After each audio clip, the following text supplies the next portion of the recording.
I've always lived at the same village for my entire life. It was a nice place for everybody else, but when I was younger, I could always apparently see things that most others couldn't. I still believe in what I saw, since there's no way I could have made those things up, as I wasn't allowed to watch anything scary on the TV because of my parents. My village was actually built on top of a huge graveyard, and a lot of people were killed on the streets and in the houses during the war that happened 30 years ago.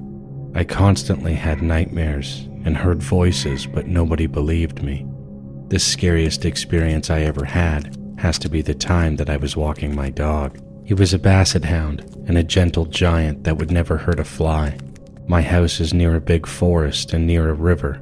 I was never scared to go exploring. To get to the forest, we had to go in between tall bushes and down a path that had a cliff next to it. It was the only way in or out. We went further down where the river was, and while my dog walked around, I sat on an old boat that looked like it hadn't been used in decades, but it seemed sturdy. It was a pretty quiet day without any wind when I heard something walking behind me. I turned around just to be greeted by nothing. I shrugged it off, thinking it was probably a small animal or something in the tall grass. Sometime later, I heard somebody say my name. Marco. It came from a deep, cracking voice. It didn't sound human.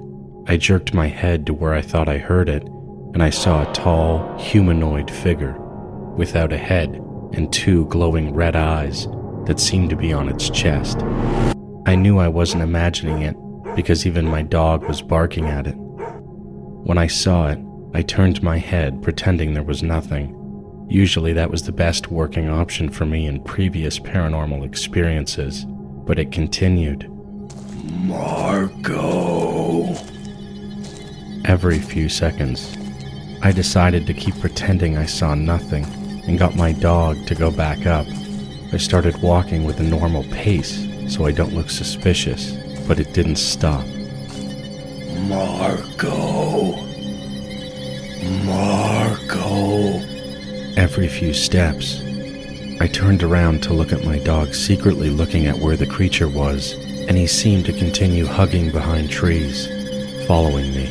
A few minutes later, I could finally see the road, but I was still scared. I started smelling a rotting smell, like rotten eggs and sweat were combined. And all of a sudden, Marco!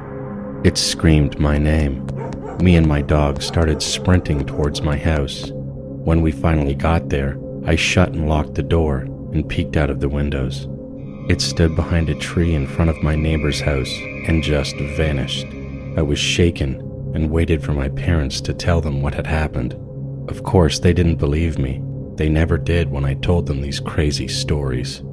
The next day, I went to walk my dog on another path, and staying closer to my house, I saw police in front of my neighbor's house. When I got back home, I asked my parents what happened, and they seemed very shocked.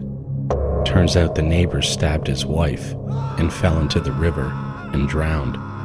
He died right before I went down there. I have a theory that the spirit was his, but I don't know what its intention was. Was it to harm me as well? To tell me to go to his house and see what he did? I've always been puzzled by it, and still am, but at least my parents believe me more when I tell them something paranormal happens.